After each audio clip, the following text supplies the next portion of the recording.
연합회 추진위원장을 맡고 있는 이상현입니다.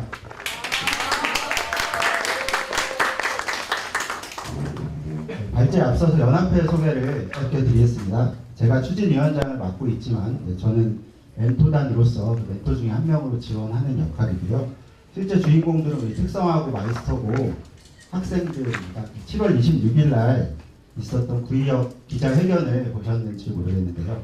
우리는 공부 못해서 특성화고 온 게 아니다. 차별과 무시 우리가 직접 바꾼다. 이렇게 하면서 학생들이 당당하게 스스로의 권리에 대해 목소리를 냈습니다. 연합회는 각 학교마다 운영진이 있어서 학생들이 직접 운영을 해갑니다. 그리고 회원들은 누구나 활동을 할 수 있고 또 마치 보험처럼 도움이 필요할 때 예를 들어 현장 실습 중에 어려운 일에 부딪혔을 때요. 그런 지원을 받을 수 있습니다. 그렇게 현재는 경기도와 서울을 중심으로 연합회가 계속 만들어지고 있습니다. 제가 일부러 단체 소개를 드리는 것은 자랑하는 것은 아니고요. 오늘 토론회와도 연관된 문제라고 생각을 해서 말씀을 드렸습니다.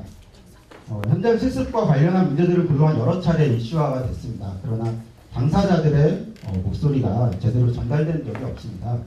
왜 그랬을까요? 학생들이 생각이 없고 의견이 없어서 그랬을 거라고는 생각지 않습니다. 연합회를 만들어가면서 학생들과 여러 토론을 하고 있습니다. 그런데 정말 분명한 생각이 있고 자기 의견들이 있습니다. 그동안 기회가 없어서 하지 못했던 말들이 되게 많았습니다. 이제 학생들이 나서고 있습니다. 그것이 갑작스러운 큰 변화를 만들지는 못할 수도 있습니다. 그러나 그동안 우리 사회에서 빠져 있었던 당사자인 학생들의 목소리가 조금씩 나오고 있습니다. 우리 사회가 이 목소리에 귀 기울이길 바라면서 준비한 맞제문의 내용을 시작하겠습니다. 오늘 경기도 청소년 노동권 보장 토론회는 특성화고 현장 실습 문제에 대해 논합니다. 그동안 현장 실습 문제가 근본적인 해결 없이 심각한 문제가 반복되어 왔다는 것은 많은 분들이 공감하는 부분입니다. 올해 전주 콜센터에서 현장 실습을 하다 숨진 현장 실습생의 안타까운 죽음으로 이러한 문제의식은 더 커졌고 관련 논의도 속도가 더 붙었다고 생각합니다. 3월에는 그것이 알고 싶다 해서 현장 실습 문제를 가지고 방송을 할 정도였죠.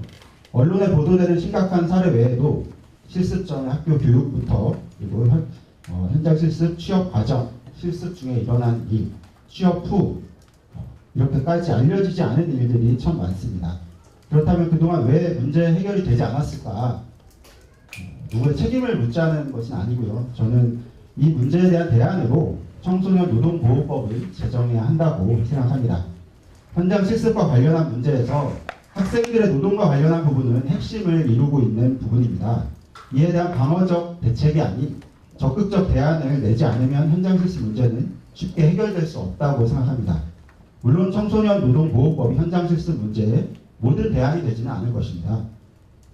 여러분 헌법 제32조 5항을 아시나요? 요즘 헌법에 대한 관심이 참 높아진 시대죠. 그 헌법 제32조 5항에 나와 있습니다. 연소자의 근로는 특별한 보호를 받는다. 참 생소한 내용이죠. 평소에 들어보지 못했던 분들이 많을 것입니다. 그러나 헌법은 멋으로 만들어진 것은 아닙니다. 아마 이것이 생소하게 다가오는 것은 그만큼 연소자, 다른 말로 하면 청소년, 고등학생들, 이들의 노동에 대해 사회가 무관심했거나 이 보호에 대해 중요하게 생각지 않았다는 거겠죠. 그러나 현장 실습 문제에서도 이 헌법의 내용이 지켜지는 것이 아주 중요합니다. 헌법에는 정확히 나와 있는 이들의 노동에 대한 특별한 보호가 현실에서는 전혀 실현되고 있지 않습니다. 오히려 사각지대에 놓여져 있는 것이 현실입니다. 청소년 노동보호법은 이 헌법에서 출발합니다. 청소년 노동보호법의 내용을 이야기에 앞서 두 가지 중요한 이야기를 하겠습니다. 일단 첫 번째는 청소년을 어떻게 바라보는가입니다. 청소년이 어떤 존재인가, 어떻게 인식하고 있는가죠. 우리 사회에서 청소년에 대한 인식 중 가장 크게 형성되어 있는 것 중 하나는 어리다, 미성숙하다 이런 것일 겁니다. 이러한 인식은 청소년도 판단할 수 있고 또 우리 사회의 주체다라는 인식으로 조금씩 변해가고 있다고 생각합니다. 그런데 이러한 인식의 연장에서 아직 어리고 미성숙하니까 배우고 미래를 준비해야 한다라는 인식 또한 크게 작용하고 있습니다. 학생의 본분은 공부다. 이런 말이 대표적으로 이를 반영하고 있는 거겠죠. 물론 공부도 중요하고 학생들의 학습권이 보장되는 것도 중요합니다. 그러나 이것은 자칫 학생들이 본분인 공부에서 벗어난 무엇을 할 때 이를 인정하지 못하는 부작용으로 이어지기도 합니다. 시간상 자세한 설명은 좀 어렵지만 청소년 학생들이 노동을 하는 것도 마찬가지입니다. 어떤 형태로든 노동을 하고 있는 현실과는 무관하게 학생들의 노동 부차적인 것, 안 해도 되는 것, 덜 중요한 것으로 생각되기도 합니다. 학생들의 노동에는 문제가 있을 수 있습니다. 상대적 약자에게 여러 측면에서 피해를 보거나 부당한 상황에 처할 가능성이 크기 때문이죠. 그러나 그것을 노동 자체가 문제인 것으로 볼 거냐, 아니면 환경이 문제인 것으로 볼 거냐는 다른 문제입니다. 극단적으로 말하면 그러길래 공부나 하지 왜 노동을 해서 그런 문제를 겪냐, 이렇게 얘기하면 안 되는 걸까요? 이미 학생들이 어떤 형태로든 노동을 하는 것은 현실입니다. 기업에서 이루어지는 현장 실습도 기간이나 방식을 변경하더라도 노동과 완전히 분리되지는 않을 것입니다. 저는 이것을 인정하고 또 학생들이 노동할 수 있는 존재라는 것을 인정하는 것은 중요한 문제라고 생각합니다. 그래야 적극적인 대책이 마련될 수 있을 것입니다. 둘째는 학생들의 참여입니다. 발제문에 교육부에 자료를 넣었습니다. 이번에 현장 실습 개선 방안을 준비하면서 추진 과정이 담겨 있는데요. 교원단체도 만나고 인권단체도 만나고 정책연구진, 전문가, 교육청, 학교 선생님들까지 많은 분들의 의견을 들은 것으로 나와 있습니다. 그런데 정작 중요한 사람들이 빠져 있습니다. 바로 학생들이죠.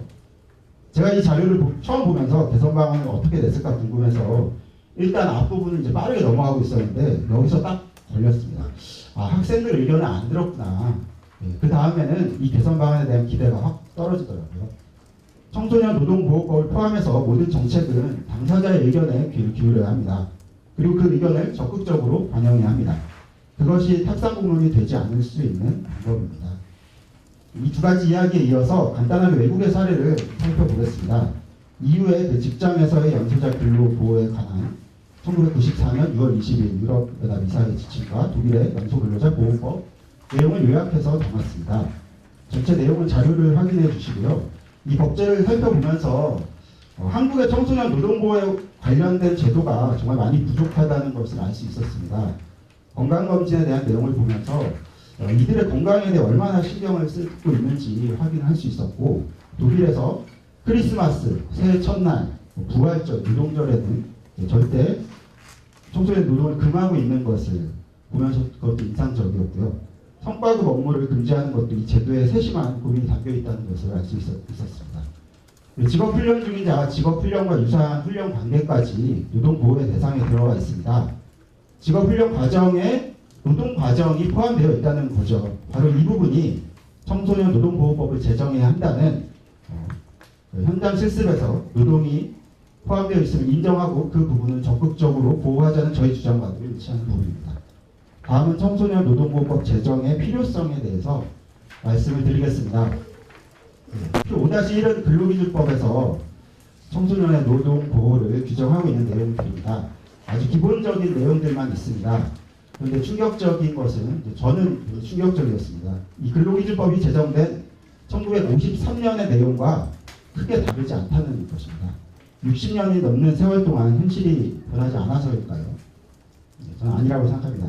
현실의 변화에 발맞춰 혹은 청소년의 노동을 적극적으로 보호하기 위한 사회적 노력이 그만큼 부족했다는 것이죠. 직업교육훈련 촉진법의 한계는 많은 분들이 지적해 왔습니다. 이후에 발표에서도 나오는 것으로 알고 있고요. 간단히 이야기하면 2016년 개정한 이 직조법으로는 근본적인 대안이 마련되지 않는다는 것입니다. 적극적인 노동보호의 대책이 마련될 수 없습니다. 기업체에서 이루어지는 현장 실습은 학습 또는 직업훈련이죠. 이 학습과 노동이 동시에 존재하고 있습니다. 저는 아예 졸업 전에는 어떠한 경우에도 예외에 대한 인정 없이 공공기관을 포함해서 기업체에서 이루어지는 현장 실습을 없애지 않는 한 학습과 노동이 공존하는 것을 바꾸기 힘들다고 생각합니다.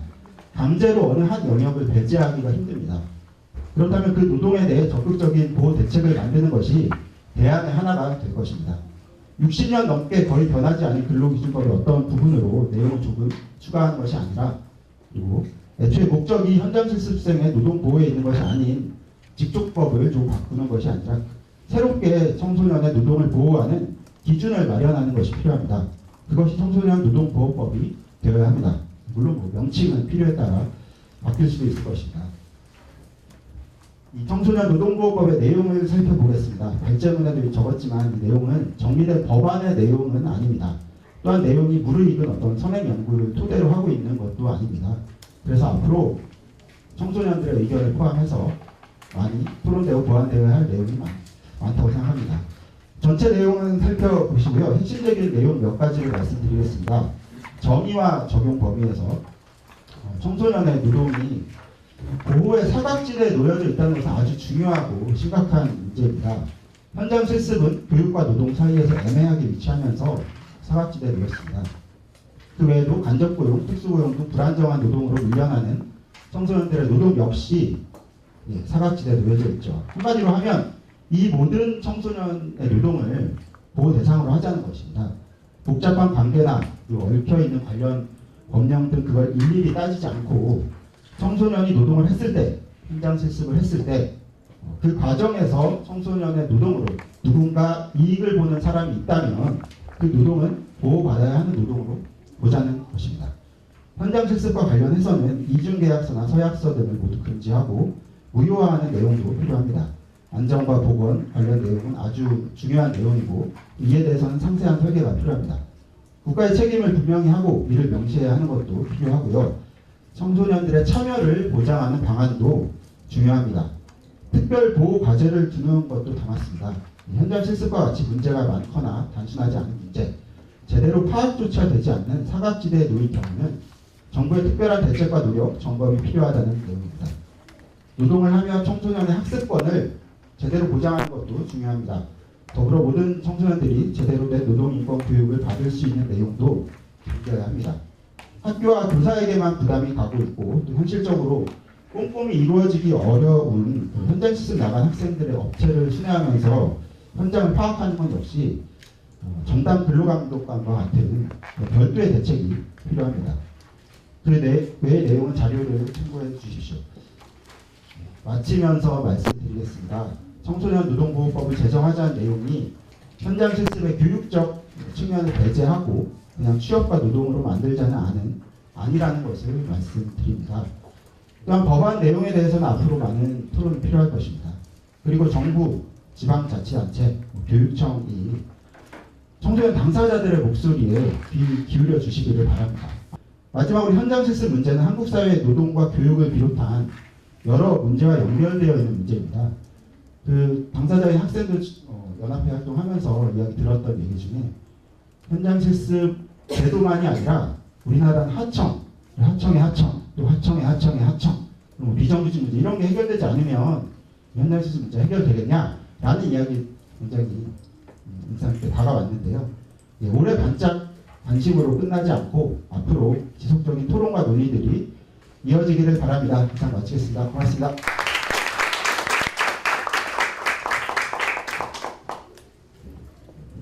네, 바로 이어서 우리 교육과정으로서 현장 실습 위상 강화 방안에 대해서 우리 경기도 교육연구원의 진숙혁 박사님 모시겠습니다. 박수로 모시겠습니다. 반갑습니다. 그 현장 실습을 제가 이제 작년에 법제도적인 부분들을 좀 연구를 하고 올해 들어서는 이제 직접 현장 실습을 참여하셨던 학생들을 만나서 그러니까 올해는 아직 진행이 안 된 상황이어서 사실은 작년에 졸업하셨던 학생들 한 10여 명 정도 좀 만나서 얘기들을 좀 듣고 하면서 올해 좀 연구를 진행하고 있고 거기 이제 마무리 과정에서 저희가 가지고 있는 정책 대안의 부분이나 이런 부분들 중심으로 좀 말씀을 드리려고 하는데 특히 올해 저희가 핵심에 좀 뒀던 건 뭐냐면 현장 실습이 과연 교육과정으로서 진행되고 있느냐 이 문제 하나 하고요. 그러면은 나간 학생들만 문제인가? 이거였어요. 남겨져 있는 나가지 않은 학생들도 실은 거의 교육이 이루어지지 않으면서 고등학교 3학년 특성화고등학교 3학년 2학기에 이 교실의 풍경이라고 하는 게 상당히 교육 자체가 좀 잘 안 이루어지고 있는 건 아닐까. 이 두 가지 문제들을 좀 어떻게 극복할 수 있을 것인가라는 측면에 있어서 고민을 좀 하고 거기에 대한 좀 대안을 좀 찾으려고 생각을 했습니다. 근데 좀 근본적인 문제의식이 들더라고요. 정말 현장 실습이 필요한가와 관련된 거고 실은 이제 이걸 둘러싸고는 지금처럼 하는 현장 실습이라면은 하지 말자. 예, 저는 되게 적극적으로 좀 공감이 갔고요. 이런 식의 뭐 학생들이 착취되어지는 이런 방식은 아닌 것 같다.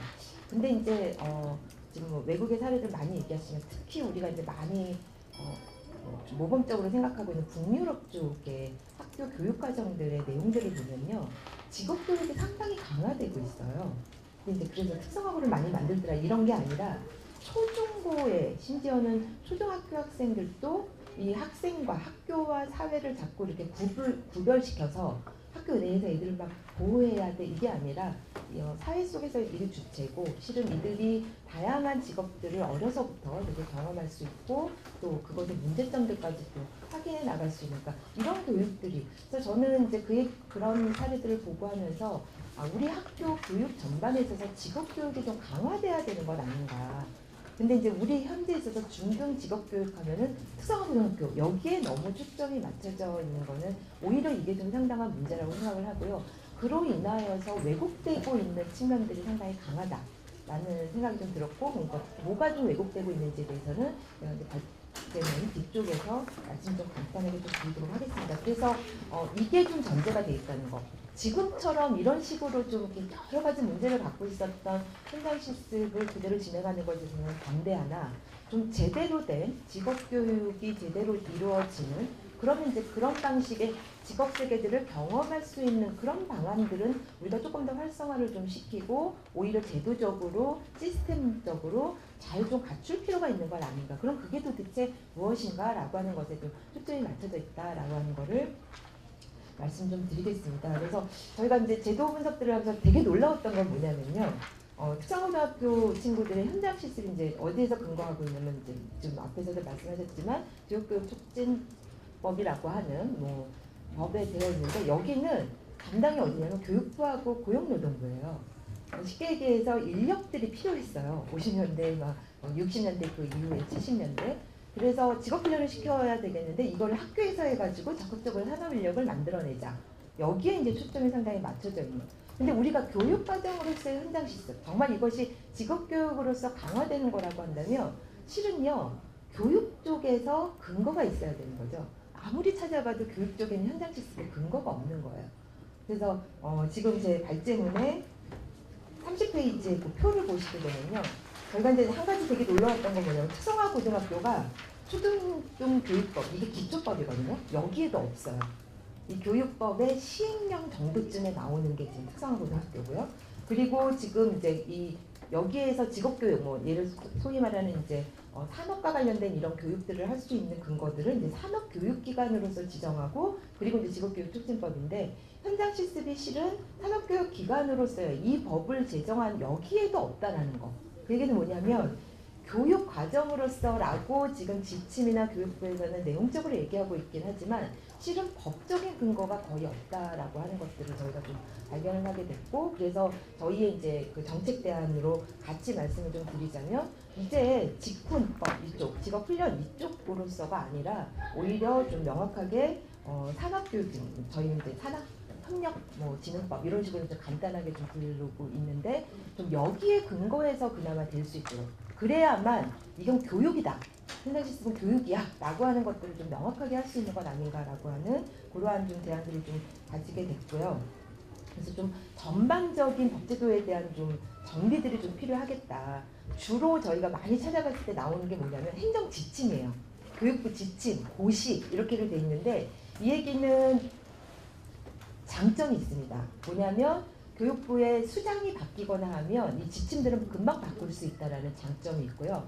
가장 큰 단점은 그래서 어떤 정권이 쓰느냐에 따라서 마음대로 바꿀 수 있다라고 하는 단점을 갖는가. 장점이자 단점일 수 있는 건데 그러려면 이것에 있어서 이 단점들을 어느 정도 저희가 좀 보완을 좀 하기 위해서는 법적 근거가 있어야 된다. 근데 이게 지금 너무 법적 근거 없이 위임되어 있는 사안으로 가고 있는 거는 조금 문제지 않을까. 그래서 좀 통일적으로 이 부분들이 좀 정비될 필요가 있다라고 하는 것이고 그러기 위해서는요. 실은 저도 제가 이제 전공을 이제 법이나 이쪽을 전공한 사람은 아니에요. 그래서 저희 연구를 할 때는 꼭 국밥 박사를 데려다 놓고 이제 연구들을 했는데 노동법 쪽을 실은 전공하신 박사님을 모셔다가 이 교육법 쪽을 보면서 아니 이렇게나 허술한지 자기 처음 알았다.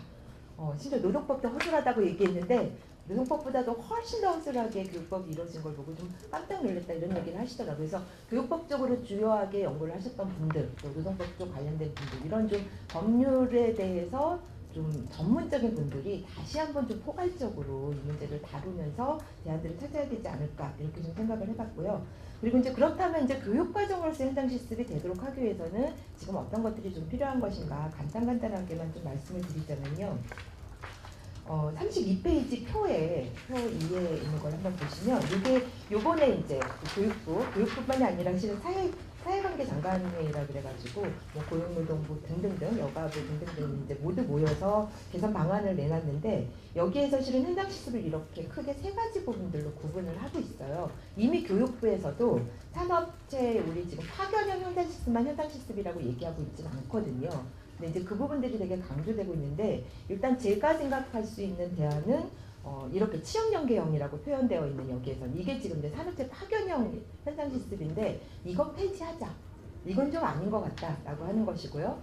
이거는 왜냐하면 그냥 노동이에요. 누구나 다 제가 학생들한테 확인을 하든 교사, 학부모 그 누구도 이거는 전부 취업이라고 얘기를 하지 이게 뭐 현장 교육 가갖고 교육받는다라고 생각하지 않습니다. 그러면 취업 나가는 거 이거는 좀 이거를 현장 실습이라는 이름으로 자꾸 이거를 얽혀 들어가는 식으로 하기 때문에 헷갈림이 드러나게 되는 거고 문제가 발생하는 건 아니냐. 그래서 오히려 이러한 취업 연계형이라는 산업체 파견형 현장 실습은 폐지하자. 그런데 이것 때문에 모든 현장 실습을 다 폐지하자가 되게 됐을 때 저는 그렇다면 우리 이제 고등학교 친구들, 뭐 고등학교 학생뿐만 아니라 중학교, 초등학교까지도 그 다양한 직업세계의 경험들은 도대체 이 기회들은 어디서 제공받게 할 것이며 지금 이제 현장 실습이 되게 문제다라는 문제가 제기가 되면서 지원해야 한다라고 해서요 조례도 만들어지고 이렇게 나름 근거들이 좀 여기저기서 만들어지고 있어요. 그래서 재정 지원도 좀 필요하다 그러고 인적 지원도 필요하다 그러고 이런 얘기들이 되게 되고 있는데 현장 실습 전체를 다 폐기하자 이렇게 얘기가 되면 실은 이제 나머지 이 부분들을 그러니까 물을 버리면서 부정물을 버리면서 그 안에 들어있는 어린애까지 다 갖다 버리는 방식이 되지 않을까라는 좀 우려점이 있습니다. 그래서 어린애는 딱 우리가 제대로 이게 잘 키워질 수 있도록 하기 위해서는 오히려 지금 문제가 되고 있는 산업체 파견형 현장 실습에 대해서는 이건 아니다라고 문제 얘기를 하지만 나머지 부분들에 대해서는 오히려 좀 더 강화되는 방식으로 제대로 된 시스템들을 좀 갖추면서 가도록 만드는 이렇게 좀 개념을 명확하게 좀 구분해야 되는 게 아닌가라고 하는 게 제가 생각하는. 그래서 그거는 누가 책임져야 되냐면 기업이 책임질 문제가 아니다. 교육하는 건데 이걸 왜 기업이 책임집니까? 그래서 오히려 이 부분들은 학교의 책임자라는 걸 좀 더 되게 분명하게 하는 것들이 필요하다. 기업에 가서 실습을 받는데요. 그러니까 그 부분과 관련돼서는 교육 과정 프로그램 만드는 것도 실은 교사들이 적극적으로 본인들의 이 과제들로 그쪽과 협력을 해야 되는 거고 거기에서 진행되어지는 과정. 예를 들면 이제 학생들이 많이 나갈 때에는 교사들이 같이 함께 그러니까 우리 현장 체험학습 나갈 때 교사들이 당연히 따라붙으시잖아요. 그러니까 그러한 방식으로 좀 이루어질 수 있도록 시스템들이나 이런 것들이 좀 갖춰질 필요가 있지 않을까. 그게 지금 이제 제가 여기서 두 번째로 얘기하는 뭔가 조금 더 체계화된 교육 프로그램들이 필요하다라고 하는 것이고요. 앞에서도 발제를 좀 하셨듯이 좀 명확하게 우리 이제 과정으로서 그래서 현장 실습 과목이라고 하는 것 좀 만들어서 학생에 따라서는 아까 뭐 대학에 다니시는 분 또 발표하시는 얘기를 들으면서 제가 적극적으로 공감이 갔는데 어떤 학생은 진학을 원하거든요. 특성화고에 있지만 현장 실습 별로 나가고 싶지 않을 수 있어요. 근데 이제 무조건 이거를 해야 되는 것으로 지금 현재로서는 직업 촉진법에 되어 있거든요. 선택할 수 있도록 하자. 현장 실습을 선택하는 친구는 현장 실습을 쭉 하는 방식으로 해서 좀 더 체계화된 교육 프로그램을 가지고 할 수 있도록 하고 나는 그거 안 할 거야. 나는 다른 걸 하고 싶어 라고 하는 친구는 안 할 수 있는 선택의 자유를 주자. 그러니까 제가 이 아이디어는 어디서 갖고 온 거냐면 교생 실습에서 갖고 왔습니다. 보통 내가 교사가 되겠다라고 하면 교생 실습을 나가야 되거든요. 근데 그 과목을 그 사범대에 다니지만 나는 교사가 되고 싶지 않아 라고 하면 교생 실습 안 나가도 돼요. 선택권이 있다는 거죠. 나갔다 오더라도 나는 나가서 봤더니 난 진짜 교사가 아닌 것 같아. 그래서 교사 못 하시는 분들 되게 많아요. 그래서 이게 취업과 굳이 막 연결될 필요도 없이 한번 갔다 와서 봤더니 난 아니더라라고 하는 그러니까 그런 식의 경험들을 좀 가질 수 있는 선택할 수 있는 그런 권한들을 학생들에게 부여할 수 있는 그런 현장 실습이 좀 되도록 하자라고 하는 게 좀 제 아이디어고요. 노동인권 교육 관련돼서는 좀 앞에서도 말씀을 하셨기 때문에 근데 제가 한 가지 우려하는 게 있습니다. 노동인권 교육이 지금 좀 많이 이루어지기도 하고 저는 정말 부족하다라고 아직까지 생각하지만 근데 이게 노동법 교육이 돼서는 안 된다라고 생각해요. 실은요 노동법은 찾아보면 다 알아요. 그리고 이제 실제 그 교실에 들어가서 2시간 정도씩 이렇게 참여 학습을 하셨던 노들권 교육 지금 시민사회단체 쪽에서 하시는 분들, 강사분들 얘기 들어보면 그때도 학생들 이제 많이 자기도 하고 되게 지루해하고 법률적인 내용 저게 도대체 뭔 소리가 이렇게 되잖아요. 그건 나중에 자기가 실제 닥치게 되면 찾아보면 되거든요. 그래서 학생들에게는 실은 찾아보면 돼 라고 하는 얘기만 하면 되는 건데 더 중요한 건 진짜 인권 감수성, 노동인권 감수성. 그래서 우리 학생들에게 되게 본인의 권리를 적극적으로 가리켰던 한 선생님이 자기 학생 현장에 가서 그 학생이 외국인 노동자들을 함부로 대하는 모습을 보고 깜짝 놀라셨다라는 말씀을 하시더라고요. 그래서 우리가 약자에 대한 이런 감수성들을 갖게 하는 것들이 오히려 되게 노동권 교육에서 좀 핵심적이어야 되지 않을까. 그리고 뿐만 아니라 교사 1차적으로 그리고 실은 학부모에 대한 노동권 교육도 적극적으로 좀 추진돼야 되는 게 아닌가라고 하는 부분도 좀 제기하겠고요. 그리고 이제 실은 이런 모든 것들을 자꾸 교사들이 자꾸 막 취업으로 이렇게 부추기는 데에는 자꾸 이 취업률 경쟁이라고 하는 것들이 전제가 되어 있다라고 하는 거. 그래서 이거는 정말로 이것을 학교 단위로 취업률이 어떻게 되는지에 대해서 통보받게 하고 통계를 자꾸 중앙 차원에서 갖게 되는데 이 부분들 아예 좀 폐지시키자라고 하는 게 제 아이디어고요. 심지어 이게 어디까지 영향을 미치냐면 학생 얘기를 들어보니까 반 간의 학급 간의 경쟁까지도 야 쟤네 반에는 가서 됐는데 우린 왜 이렇게 낮은 거야. 그리고 막 그런 게 그 교무실에 막 표에 막 이렇게 게시판에 막 붙여져 있고라고 하면서 저는 되게 좀 깜짝 놀랐던 이런 경험이 있습니다. 그리고 아까 지금 말씀드렸듯이 지금 실은 조례나 이런 등등으로 많이 지원할 수 있는 기반들은 법령으로는 좀 이루어진 측면들이 좀 있어요. 그래서 이거를 조금 더 좀 자세하게 할 필요가 있지 않은가. 그래서 저는 좀 핵심적으로 취업지원관이라고 하는 제도가 있는데 이분들이 주 15시간 분의 일을 못하도록 돼 있어요. 이틀에 그 학교에 와서 이틀 일하시는데 학생도 잘 모르고 기업에 대한 네트워크도 별로 없으시고 그러다 보니까 모든 그 업무가 교사들이 수행을 해야 되는. 근데 솔직히 말씀드리면요, 교사들이 무슨 죄입니까? 학생들을 가르쳐야 하는 책임은 교사들에게 있는데 교사들이 막 기업들을 막 찾아다니면서 애들 취업처를 찾아야 되는 그 업무까지 주기는 무리거든요. 그래서 지금 그 청소년 뿐만 아니라 청년 일자리를 적극적으로 만들어내겠다고 엄청난 돈이 그 지자체 전국 단위에서 쏟아붓고 있는데 왜 거기에서 적극적으로 취업 지원관 1명 정도를 학교에 지원하는 이게 안정적으로 고용해서 하는 게 안 되냐. 그리고 오히려 그런 취업처를 찾고 하는 것들은 이 취업 지원관들에 의해서 이루어질 수 있도록 하면 훨씬 더 좀 안정적으로 그리고 교사들이 상당한 부분들에 있어서의 안정적으로 본인들은 좀 교육이나 학생들의 진로 이쪽에 좀 초점을 좀 맞추는 거에 갈 수 있는 건 아닌가 이런 생각들을 좀 해봤습니다. 그래서 이와 관련된 지역 단위에 있어서 여러 가지 허브들, 안정적인 지원들 이런 것들이 좀 필요하다라고 생각을 좀 했고요. 조금 좀 향후 과제와 관련해서 조금 좀 본질적으로 제가 좀 되게 깜짝 놀랐던 게 뭐냐면요. 특성화고 1학년 때 들어가서 전공을 어떻게 나눕니까? 라고 물어봤더니 주로 성적에 따라서 내지는 어떤 학생은 그냥 친구가 그게 좋다 그래서 뭔지도 모르고 선택을 했어요. 근데 2학년에서 이제 3학년 올라가면서 또 진학할 건가 아니면 또 취업을 할 건가 이렇게 나누는데 취업은 해야 되겠는데 이게 제 전공이 안 맞아요. 절대 바꿀 수가 없는 게 특성화고등학교예요. 근데 바꿀 수가 없어요. 근데 놀라웠던 건 뭐냐면요. 일반 고등학교는 바꿀 수가 있어요. 일반 고등학교에 취업반 있잖아요. 여기는 위탁 교육을 시키거든요. 그러면 저는 제빵 제과를 하겠습니다. 그러면 제빵 제과 하는 학원 쪽으로 해가지고 위탁 교육을 시켜요. 가서 해봤더니 한 달 만에 저 이거 아닌 것 같아요. 저 미용으로 가겠습니다. 그럼 미용으로 옮겨갈 수 있어요. 근데 우리 특성화고등학교 학생들한테는 이런 기회가 전혀 제공되지 않는다라는 거. 중학교 3학년 때 뭘 안다고 본인의 앞으로의 전망이 전공을 이걸 선택하겠습니까? 심지어는 대학 가면서도 저 대학 때 전공하고 지금 하는 일 완전 다르거든요.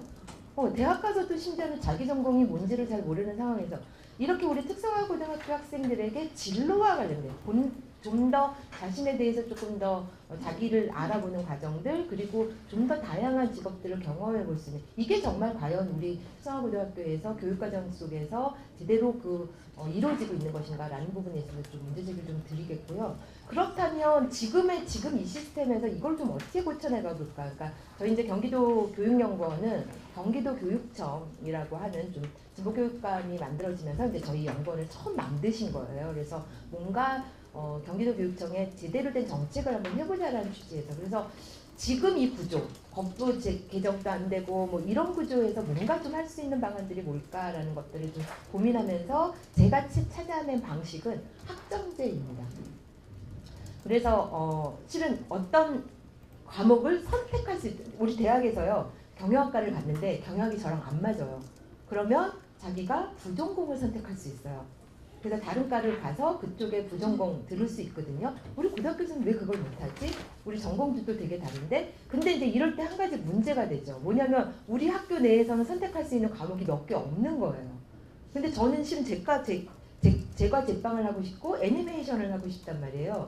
그 얘기는 뭐냐면 학교 간에 이렇게 학점 교류도 가능하도록 해야 한다라고 하는 거죠. 그래서 이게 이제 거리가 너무 멀게 됐을 때가 좀 문제가 될 수 있어서 이런 것들을 어떻게 해결할 것인가에 대한 것들은 차후 좀 우리가 대안들을 좀 찾아나간다 하더라도 적어도 뭐 예를 들면 수원 지역이면 수원 지역, 고양이는 고양 이렇게 좀 지역 간에 있어서 학교 간에 그러니까 상업계, 공업계 구분 없이 상업계 같은 친구가 공업계 원할 수도 있는 것이기 때문에 이런 좀 학점 교류들이 충분히 좀 이루어질 수 있도록 요거는요 충분히 지금 제도에서도 좀 할 수 있는 건 아닌가라고 하는 이거는 이제 중앙에서 그러니까 예를 들면 교육감님이나 이렇게 의지만 있으면 좀 진행할 수 있는 건 아닌가 이런 생각이 좀 들었고요.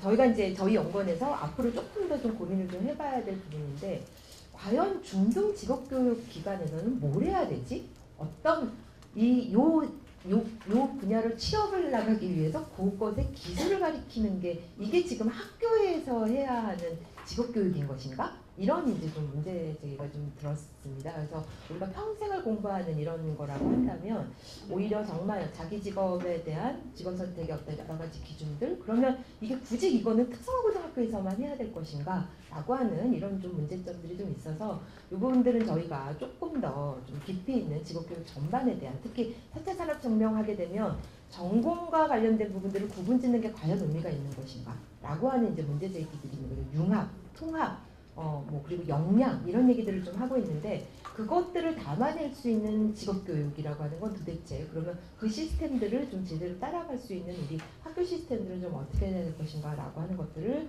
우리는 현재 좀 고민을 하고 있고 이런 고민들을 여러분과 함께 좀 공유하는 측면에 있어서 마무리를 좀 지을까 합니다. 감사합니다. 네, 우리 김수경 박사님 가 연구원은 이 교육청에서 이제 부설로 있는 곳이기 때문에요. 그래서 아까 교육과 관련한 얘기를 되게 많이 전문적으로 해주신 겁니다. 마지막은 내려와서 이제 일선 현장입니다. 일선 현장에서 내 손으로 보내본 아이들이 수천 명이 이르는 우리 선생님 얘기를 좀 듣도록 하겠습니다. 우리 김경혁 선생님 이야기 듣겠습니다. 박수 모시겠습니다. 네, 소개받은 김경엽입니다. 반갑습니다. 이제 고백부터 할게요. 사실 주제를 보시면 배우면서 일하는 경기도 역할이잖아요. 나름 이쪽 부분에 대해서도 고민을 좀 하고 있어요. 현장 실습을 지금까지 오랫동안은 아니어도 한 7, 8년 정도 다루면서 이게 하나의 뭐 학교가 바뀌어야 된다, 아니면 정부가 바뀌어야 된다, 한 것을 바꿔서 되는 게 아니더라고요. 그래서 큰 틀에서 보다 보면 도 단위에서 해야 될 역할이 있고 시 단위에서 해야 될 역할이 각각 있거든요. 그래서 고민을 하고 있었는데 이 주제를 처음 받고 발제문을 막 시작을 하려고 하다 보니까 너무 막 넓어지는 거예요. 발제문 양도 보시면 엄청나죠. 그래서 뭐 사무국장님이시 막 달라고 하고 막 새벽까지 써서 어쨌든 보내고 나왔어요. 그래서 사실은 박스를 쳤습니다.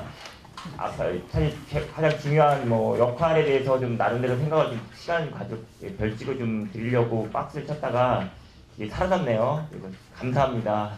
사실 준비를 못했습니다. 이게 저의 역량 부족도 있고요. 저보다는 그러니까 도 단위에서 해야 될 직업교육 정책을 좀 하는 분이 좀 나은 것 같기도 하고 해서 좀 자기 고백도 했습니다. 38쪽부터 좀 이야기를 좀 들어가겠습니다. 74년도 정도에 교육 평준화 정책이 필요한데요. 이때 정책이 고등학교 평준화 정책이 교육적으로 어떤 의미가 있어서 하는 정책이 아니고요. 고등학교 입시 경쟁을 좀 완화시키면서 중학교 교육을 정상화시키자는 정책으로 나옵니다. 그런 정책들이 있었는데 사실 평준화 정책은 형평성이나 보편성을 가지는 교육적 철학을 가지고 있습니다. 그래서 우리나라 교육법은 홍익 인간을 키우고 있고요. 민주시민 교육이 있거든요. 그래서 가장 맞는 제도입니다. 그렇지만 보수 쪽에서는 이것을 학생의 선택권 자유 제한이라고 하면서 상당히 치열한 논쟁이 일어나고 있고요. 그래서 이걸 획일화하다, 경직성이다라고 말하기도 합니다. 어쨌든 531 교육개혁은 수요자 중심의 교육과 교육 운영의 자율성, 책무성을 강조합니다. 이때서부터 국가 중심 교육, 국가가 주도하는 교육에서 일선 학교나 개인에게 좀 많이 이양되는데요. 그게 실제적으로 외화되기 시작한 게 노무현 정부 때입니다. 2006년 현장 정상화 정책을 들여다보면요, 사실은 평준화의 근간을 하고 있지만 다양화, 특성화, 수월화를 강조합니다. 그래서 98년도에 6개교에 있던 대안학교가 5년도에는 25개국으로 학교로 늘어나고요. 특성화고등학교, 이때의 특성화고등학교는 현재 선생님들이 여기 앉아 계신 분들이 알고 계신 지금의 특성화하고 좀 다른 개념입니다. 혹시 마을관리학과라고 들어보셨습니까? 마을관리학과? 어제 부산에서 경마장에서 말을 관리하시는 분 사망 사건 기억하시죠? 같은 지역에서 그 말을 관리하는 관리과가 특성화고에도 이때 생깁니다. 이런 것처럼 특별하게 아니면 골프 쪽에 세리 키우는 거라든지 이렇게 몇 개의 특화되게 형성돼서 2005년에 76개교 정도가 특성화가 되는데요. 네. 2008년에 들어와서 이명박 정부가 들어오면서 지방으로 권력 이양이 되게 됩니다. 그래서 자율화, 책무화가 지방 정부에게 많이 주어지는데요. 이때 41쪽에 보시면 단계별 추진 계획 중에 1단계에서 중간쯤에 보면 교육부 폐지 지침이라고 보이시나요? 네, 29개를 지침을 내립니다. 아까 진숙경 연구사님께서 말씀하신 것처럼 정부가 바뀌면 바뀐 지침들이 이때 일어납니다. 그래서 그 다음 주에 딱 넘어가면요, 42쪽에 보시면 전문계고 현장실습 운영 정상화라고 하면서 이 지침이 폐지가 됩니다. 나머지를 생략하겠습니다. 어쨌든 이렇게 95년도 531 교육계획서 쭉 흘러오던 자율화 조치가 이명박 정부나 박 정부 들어오면서 이 정부도 정말 자유주의를 취향하고 있고요. 그렇게 얘기하고 있지만 거기에 좀 더 권위적이고 좀 폐쇄적인 정권을 가지고 있죠. 어쨌든 그 정부들은 이런 조치를 그러니까 자율화 조치들 중에 학교 운영 정상화 조치를 폐지하면서 학교에 그러니까 실질적인 민주적 절차는 어느 정도 확보가 됩니다. 교육법에서 그다음에 교육청에서 해야 될 일과 학교에서 할 일들을 쭉 나눠 놓지만 학교를 시험률이라든지 재정 지원 정책들로 학교를 좌지우지합니다. 사실 자유주의를 표방하면서 실제 자유주의가 아니었던 거죠. 근데 문재인 정부가 들어서면서 지금 개선안을 가만히 들여다보면 학생 선택 자유권이라고 하면서 자유 정책을 다시 돌아옵니다. 그래서 43쪽에 보면 교육부가 어떻게 자기 합리화를 하고 있는지를 이야기를 좀 갖고 있습니다. 사실 교육부는 그 전에 정책에 대해서 나 이러는 거 정말 잘못했어. 이런 정책에 대해서 우리 반성부터 먼저 하고 개선안을 얘기해야 되잖아요. 그래야 진정성 있어 보이고요. 근데 사실 개선안을 얘기하면서 어떻게 학교를 얘기를 했냐면요. 취업으로 이행은 자기들의 주장이 아니라고 얘기했습니다. 지금 현재 담당하고 있는 연구사의 말입니다. 학교가 그렇게 취업으로 이행을 하기 위해서 현장 실습을 열심히 했다라고 표현하고 있거든요. 이 말 이해 가시죠? 예. 그만큼 현재 교육부에 앉아있는 관료들은 전혀 자기들의 그전의 정책들에 대한 반성이 없습니다. 그래서 갑자기 노동권 강화하고 학생들 보호하겠다, 학습도 강화하겠다라는 정책 기조가 확 바뀝니다. 그나마 고등교육, 대학에서의 현장 실습은 나름대로 법률적 체계가 나름대로 체계가 잡혀 있습니다. 하지만 대학에서의 현장 실습도 사실은 대학교의 재정 지원이라든지 우수한 인력 뭐 조기 확보라든지 여러 가지 기업적 마인드를 통해서 2014년에 11년에 비해서 거의 200배, 100배 이상의 학생들이 참여하는 되게 많은 확대되는 정책을 교육부는 펴니다. 어쨌든 교육부는 그렇게 폈지만 제도는 잘 완비되어 있습니다. 아까 진숙현 박사님도 말씀하셨지만 고등학교 관련돼서 중등 단계의 직업교육은 법률적 체계가 사실 정말 엉망입니다. 네, 그 얘기를 쭉 썼는데요. 네, 최근에 저희가 문제 제기와 여러 가지를 제기하다 보니까 나름의 법률 체계는 조금씩 확보하고 있고요. 교육 과정에서도 담으려고 애는 쓰고 있습니다. 네. 하지만 52쪽서부터입니다. 절차적 민주주의는 어느 정도 조금씩 완비되고 있는 느낌은 들고 있는데요. 실질적인 민주주의가 확보되지 않고 있다는 예를 좀 들어드렸습니다.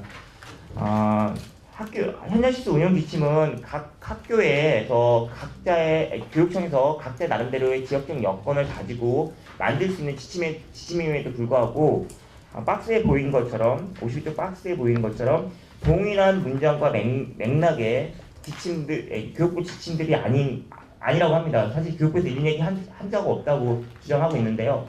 어떤 데서 이런 얘기가 나오냐면요. 전국 17개 시도 직업교육 담당자 협의회에서 나온 문구입니다. 그 문구가 실제 지침보다 더 상위법을 가지는 행동들을 하고 있다는 겁니다.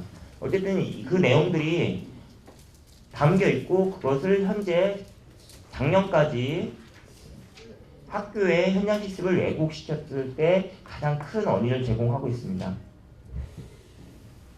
그래서 53쪽에 보시면 경기도교육청에서 학교 현장 실습 운영 계획서에서 학교에서 운영하는 실습 계획을 어떻게 하라고 했을 때 다 학교장의 책임으로 많은 부분을 기술하고 있습니다.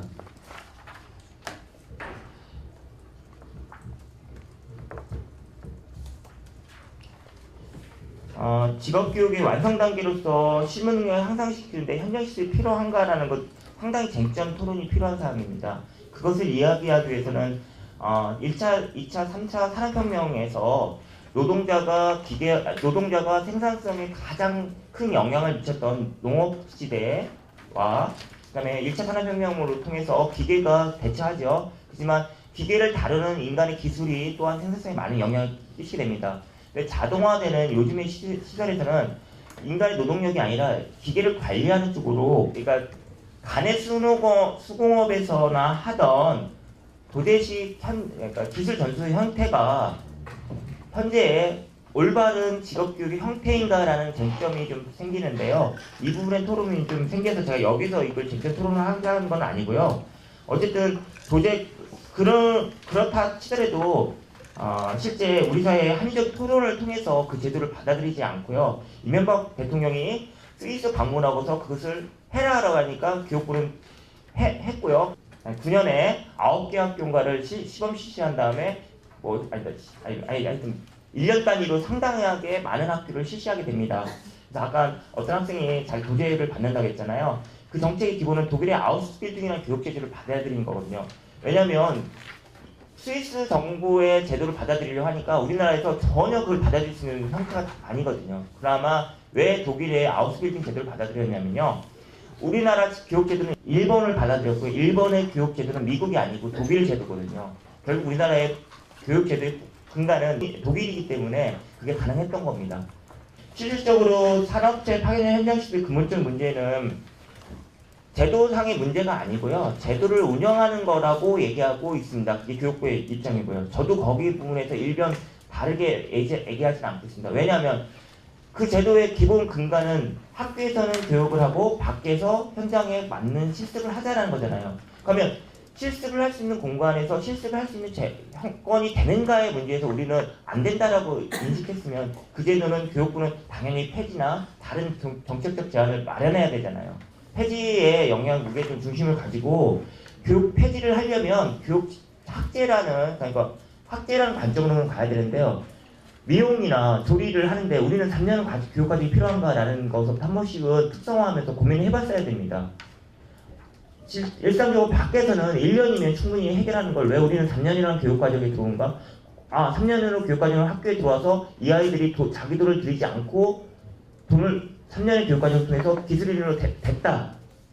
그래서 그러니까 가난한 아이들이 부모들이 혜택을 보는 게 아니냐라고 주장하지만요. 그거는 단면으로 들어가서요. 보통교육을 끝나고 나서 정부는 1년간의 직업교육을 정부의 돈으로 하면 됩니다. 왜 자꾸 그것을 헌법에서 국민에게 근로의 의무를 주었잖아요. 근로의 의무를 주었으면 그 의무에 맞게 할 수 있도록 국가는 그 역할을 해야 됩니다. 그것을 하지 않고 자꾸 그런 식으로 공교육에서 대학교육을 아까 어떤 분이 그 얘기도 했었죠. 일하다가 그러니까 나중에 대학을 진학하겠다. 그거는 다시 말해서 그분에게 돈 벌고 네가 공부해라는 겁니다. 자기의 능력 자기 스스로 키워라. 공교육은 국가나 역할입니다. 그것을 조금 인지한다면 직업교육의 역할에서 국가의 역할을 좀 강조할 필요가 있다라고 생각됩니다. 너무 길게 얘기해서 죄송합니다. 이 정도로 마무리하겠습니다. 네. 오늘 이 토론회는 경기도의 부탁으로 이제 저희가 하고 있고 하는 건데요. 엊그제 경기도의 이제 노동 정책에 대한 토론회를 제가 좀 다녀왔습니다. 그럼 경기도를 상징하는 노동 정책은 뭐냐를 가지고 지금 이제 박사님들이 보고서를 이제 쓰고 초안이 나오고 하는데요. 주된 내용은 이겁니다. 전국적인 산업체가 밀집한 곳이 경기도입니다. 경기도를 빼고 산업을 이야기할 수가 없어요. 그리고 경기도의 특징은 공장은 이곳에 있는데 학생들은 또 전국적으로 받아들인다는 겁니다. 전국에 있는 모든 특성화고등학교가 경기도에 있는 산업체를 보는 거예요. 그런데 이 산업체는 그러면 경기도의 눈치를 보냐? 그렇지는 않다는 거죠. 경기도에서는 이제 공장을 지을 때만 눈치를 보고 짓고 나면 이제 산업체는 산업체대로 자기 일정대로 고용과 그리고 학생들을 대하거나 뭐 여러 가지를 자기 뜻대로 하는 거예요. 이제 이런 토론회를 하면서 경기도라는 곳이 어마어마하게 이 산업적 측면에서 그리고 교육적 측면에서 그리고 인구적으로도 이 전국을 좀 표현하는 겁니다. 그래서 오늘 그 특성화고등학교 이제 토론회를 진행하면서 특성화고등학교 학생들이 취업하는 대형 대기업이든 아니면 중소형 하청 또는 원래 이제 소규모 기업이든 공단이든 이게 이제 경기도에 참 많습니다. 이제 그런 데서 역할을 찾는 것 이런 게 이제 하나의 우리가 좀 고려해야 될 것이 있고 그리고 두 번째 제가 좀 들으면서 이제 들었던 내용의 핵심은 결국은 직업관이잖아요.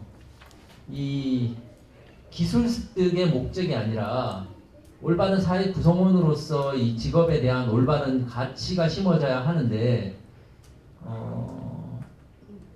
이런 근본적인 질문을 어떻게 바꿀 수가 있나는 생각이 들었습니다. 왜 이 얘기를 제가 웃으면서 드리냐면 당일날 토론회에서의 핵심도 결국은 비정규직과 정규직의 임금 차이가 있는 한 산업구조 개선이 되게 어렵다 이런 토론회가 막 되셨는데요.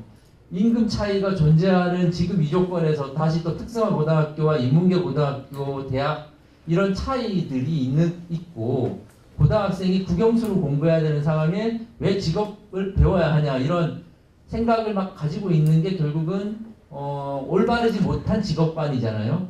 올바르지 못한 직업관은 직업에 따른 임금 차이가 존재하는 한국 사회가 있는 거고요. 보내하는 우리 특성화고등학교 학생들 그리고 이들을 바라보는 우리 성인들일 텐데요. 그러면 플로어 토론을 딱 이제 4시까지